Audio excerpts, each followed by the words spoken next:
Konversi agama. Assalamualaikum warahmatullahi wabarakatuh. Perkenalkan, kami dari kelompok 2 Makul Psikologi Agama yang beranggotakan Ariska Umami, Dita Mulia, Hilya Zakia, Diki Saputra, dan Rini Uliani. Konversi agama dibagi menjadi beberapa subbab. Yang pertama yaitu pengertian konversi agama, yang kedua faktor yang menyebabkan terjadinya konversi agama, yang ketiga macam-macam konversi agama, yang keempat proses konversi agama, dan yang terakhir yaitu fungsi dari konversi agama itu sendiri. Pengertian konversi agama. Konversi menurut etimologi berasal dari kata lain conversio yang berarti tobat, pindah, dan berubah agama. Selanjutnya kata tersebut dipakai dalam kata Inggris conversion yang mengandung pengertian berubah dari suatu keadaan atau dari suatu agama ke agama lain. Dapat diambil kesimpulan bahwa konversi agama mengandung pengertian bertobat, berubah agama, berbalik pendirian terhadap ajaran agama atau masuk ke dalam agama. Sedangkan pengertian konversi agama menurut terminologi adalah suatu tindakan di mana seseorang atau sekelompok orang masuk atau berpindah ke suatu sistem kepercayaan atau perilaku yang berlawanan dengan kepercayaan sebelumnya. Selanjutnya yaitu faktor yang menyebabkan terjadinya konversi agama. Berbagai ahli berbeda pendapat dalam menentukan faktor yang menjadi pendorong konversi. William James dalam bukunya The Variants of Religion Experience dan Max Heringsee dalam bukunya Change of Heart banyak menguraikan faktor yang mendorong terjadinya konversi agama tersebut. Nah, dalam buku tersebut diuraikan pendapat dari para ahli yang melibatkan dalam disiplin ilmu. Masing-masing mengemukakan pendapat bahwa konversi agama disebabkan faktor yang cenderung didominasi oleh lapangan ilmu yang mereka tekuni. Nah, yang pertama yaitu para ahli agama menyatakan bahwa yang menjadi faktor pendorong terjadinya konversi agama adalah petunjuk ilahi. Nah, pengaruh supernatural berperan secara dominan dalam proses terjadinya konversi agama pada diri seseorang dan kelompok itu. Nah, yang kedua yaitu para ahli sosiologi berpendapat bahwa yang menyebabkan terjadinya konversi agama adalah pengaruh sosial. Pengaruh sosial yang mendorong terjadinya konversi itu terdiri dari adanya beberapa faktor, antara lain yang pertama yaitu pengaruh hubungan antara pribadi, baik pergaulan yang bersifat keagamaan maupun yang non-agama. Yang non-agama yaitu berupa kesenian, ilmu pengetahuan, ataupun bidang kebudayaan yang lain. Nah, yang kedua, pengaruh kebiasaan yang rutin. Pengaruh ini dapat mendorong seseorang atau kelompok untuk berubah kepercayaan jika dilakukan secara rutin hingga terbiasa. Misalnya, menghadiri upacara keagamaan ataupun pertemuan-pertemuan yang bersifat keagamaan, baik pada lembaga formal ataupun non-formal. Nah, yang ketiga yaitu pengaruh anjuran atau propaganda dari orang-orang yang dekat, misalnya sahabat karib, keluarga, famili, dan lain sebagainya. Yang selanjutnya yang keempat yaitu pengaruh pemimpin keagamaan. Hubungan yang baik dengan pemimpin agama merupakan salah satu faktor pendorong konversi agama. Nah, yang selanjutnya kelima yaitu pengaruh perkumpulan yang berdasarkan hobi. Misalnya kita mengikuti perkumpulan yang dimasuki seseorang berdasarkan hobinya, dapat pula menjadi pendorong terjadinya konversi agama tersebut. Selanjutnya, yang keenam adalah pengaruh kekuasaan pemimpin. Yang dimaksud di sini adalah pengaruh kekuasaan pemimpin berdasarkan kekuasaan hukum. Nah, masyarakat umumnya cenderung menganut agama yang dianut oleh kepala negara atau raja mereka. Nah, pengaruh-pengaruh tersebut secara garis besar dapat dibagi menjadi dua, yaitu pengaruh yang mendorong secara persuasif dan pengaruh yang bersifat koersif. Selanjutnya, yang ketiga yaitu para ahli psikologi berpendapat bahwa yang menjadi pendorong terjadinya konversi agama adalah faktor psikologis yang ditimbulkan oleh faktor intern maupun faktor ekstern. Faktor-faktor tersebut apabila mempengaruhi seseorang atau kelompok hingga menimbulkan semacam gejala tekanan batin, maka akan terdorong untuk mencari jalan keluar, yaitu ketenangan batin. Nah, maka akan dalam kondisi jiwa yang demikian itu, secara psikologis kehidupan batin seseorang itu menjadi kosong dan tak berdaya, sehingga mencari perlindungan ke kekuatan lain yang mampu memberikan kehidupan jiwa yang terang dan tentram pada dirinya sendiri. Nah, dalam uraian William James yang berhasil meneliti pengalaman berbagai tokoh yang mengalami konversi agama menyimpulkan sebagai berikut. Yang pertama, konversi agama terjadi karena adanya suatu tenaga jiwa yang menguasai pusat kebiasaan seseorang sehingga pada dirinya muncul persepsi baru dalam bentuk suatu ide yang bersemi secara menetap dan mantap. Nah, yang kedua yaitu konversi agama dapat terjadi karena suatu krisis ataupun secara mendadak atau tanpa suatu proses.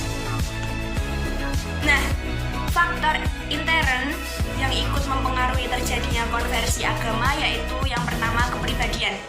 Secara psikologis, tipe kepribadian tertentu akan mempengaruhi kehidupan jiwa seseorang. Dalam penelitian William James, ia menemukan bahwa tipe melankolis yang memiliki ketentuan perasaan lebih mendalam dapat menyebabkan terjadinya konversi agama dalam dirinya sendiri. Nah, yang kedua yaitu faktor pembawaan. Menurut penelitian Guy E. Swenson, bahwa ada semacam kecenderungan urutan kelahiran mempengaruhi konversi agama. Anak sulung dan anak yang bungsu biasanya tidak mengalami tekanan batin, sedangkan anak-anak yang dilahirkan pada urutan antara keduanya sering mengalami stres jiwa. Kondisi yang dibawa berdasarkan urutan kelahiran itu banyak mempengaruhi terjadinya konversi agama. Nah, yang selanjutnya yaitu faktor ekstern atau faktor dari luar diri. Nah, di antara faktor luar yang mempengaruhi terjadinya konversi agama yaitu yang pertama, faktor keluarga. Kerekatan keluarga, ketidakserasian, berlainan agama, kesepian, kesulitan seksual, kurang mendapatkan pengakuan kaum kerabat, dan lainnya. Kondisi yang demikian menyebabkan seseorang akan mengalami tekanan batin sehingga sering terjadi konversi agama dalam usahanya untuk meredakan tekanan dirinya yang ada pada dirinya. Nah, yang kedua yaitu lingkungan tempat tinggal. Orang yang merasa terlempar dari lingkungan tempat tinggal atau tersingkir dari kehidupan di suatu tempat atau dalam artian dirundung, merasa dirinya hidup sebatang kara. Keadaan yang demikian menyebabkan seseorang mendambakan ketenangan dan mencari tempat untuk bergantung sehingga kegelisahan batinnya akan hilang. Seperti itu. Nah, yang ketiga yaitu perubahan status.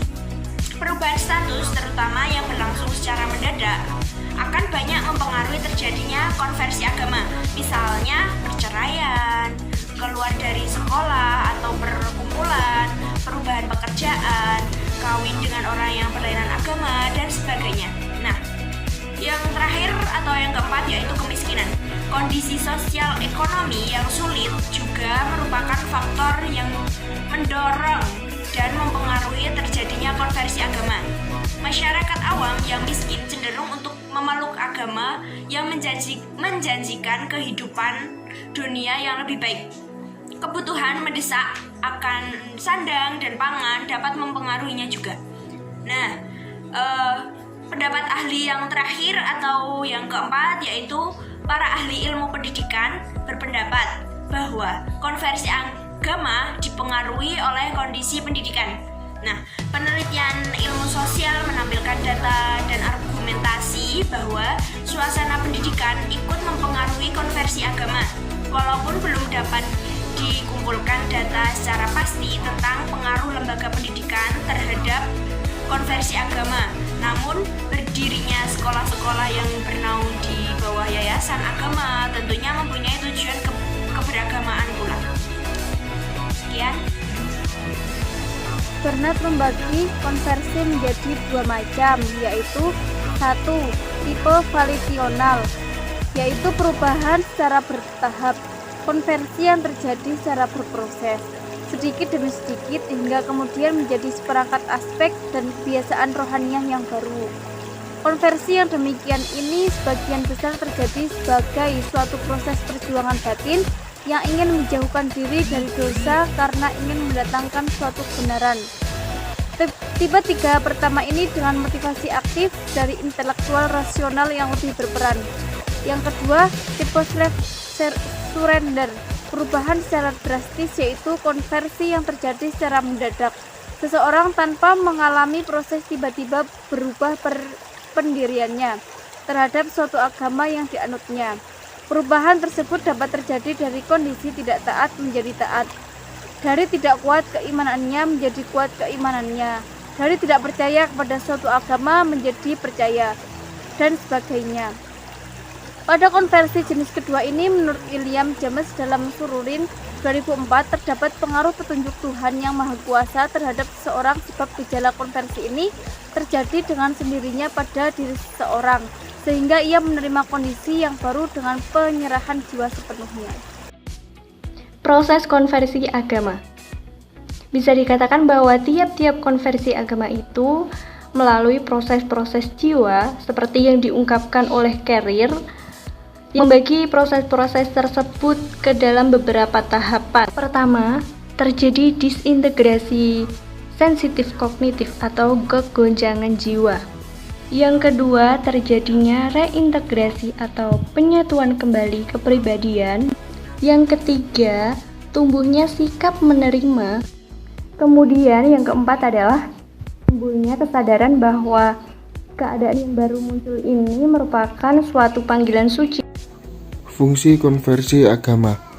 Menurut Darajat tahun 2012, konversi agama sebagai suatu macam pertumbuhan atau perkembangan spiritual yang mengandung perubahan arah yang cukup berarti dalam sikap terhadap agama dan di dalam tindak beragama.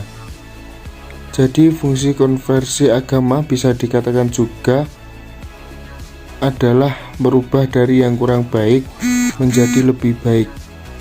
Contohnya yang paling banyak adalah seseorang yang dulu beragama semisal Kristen lalu berpindah ke agama Islam yang menurut dia itu adalah agama yang lebih baik. Mungkin cukup sekian dari kelompok kami. Kurang lebihnya mohon maaf. Wassalamualaikum warahmatullahi wabarakatuh.